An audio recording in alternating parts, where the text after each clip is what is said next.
Computer দোয়ানাজি জাল নাগরিক সনদপত্র তৈরির অভিযোগ বোধপুরম পৌরসভা বা ইউপি কার্যালয়ের নিকটবর্তী কম্পিউটার দোয়ানিও হরখামে সামিলে জাল সনদপত্র অসাধু দোয়ানদার হলে বিভিন্ন অঙ্কর টাকার বিনিময়ে এসব জাল সনদ বিক্রি করে। এরকমেরই এক ঘটনা চট্টগ্রামের চন্দনাইশ উপজেলার দোহাজারী পৌরসভা।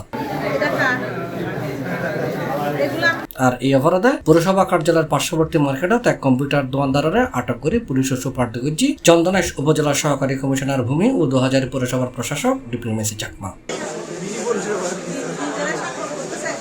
ফেব্রুয়ারি 18 তারিখ মঙ্গলবার দুপুরে দোহাজারী পৌরসভা সদরের সিটি সেন্টারের ওসমান মোবাইল সিটি নামক কম্পিউটার দোয়ানত অভিযান চালাইরে দোয়ানার মালিক মোহাম্মদ ওসমান আলীকে আটক করছি প্রশাসনে। এ সময় দোয়ানার কম্পিউটার হার্ড ডিস্ক এবং বিভিন্ন ধরনের জাল সনদ জব্দ করে দোয়ার নাম সিলভা লাগা হয়।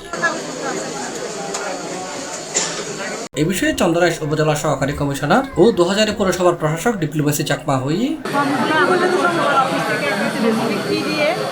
বিক্রি করে ওখানে আবার জমা নিয়ে আমরা জাতীয়তা সনদ প্রদান করি। ওরা হচ্ছে এখানে ফটোকপি করে পৌরসভার সিল নিয়ে মানে নকল করে পাবলিকের থেকে বিক্রি করে, আবার ওটা হচ্ছে পাবলিককে আবার নকল সিল বসে হচ্ছে সাপ্লাই দেয়। আর আরেকটা বিষয় হচ্ছে জন্ম সনদ সংশোধনের ক্ষেত্রে আমাদের তো উদ্বোধন কর্তৃপক্ষের অনুমোদন লাগে। আমি পৌরসভার প্রশাসক হিসেবে আমি নিজেও জন্ম সনদ কোনো সংশোধন থাকলে সংশোধন করার সুযোগ নাই, কিন্তু এরা হচ্ছে একটা সার্ভার ইউজ করে ওখানে নিজেরাই হচ্ছে কক্সবাজারের ঠিকানায় দোহাজারী পৌরসভা দিয়ে ওরা নিজেরাই সংশোধন করে তারপর এটা পাবলিকের কাছে সাপ্লাই দেয়। এরা হচ্ছে সম্পূর্ণ নকল। আমরা মিনি পৌরসভা হিসেবে কাজ করতেছে, পৌরসভার যে কাজগুলো আমরা করি এই কাজগুলো ওরা নকল করে সবকিছু করতেছে। এই অভিযোগে আমরা অভিযান করতে আসছি জনস্বার্থে। এই অভিযান অব্যাহত থাকবে, আজকের পর থেকে এই অফিস বন্ধ থাকবে। আলামত পেয়েছি দেখেই তো এদের বিরুদ্ধে নিয়মিত মামলা হবে, ওটা আমরা পুলিশের কাছে দিয়ে দিব।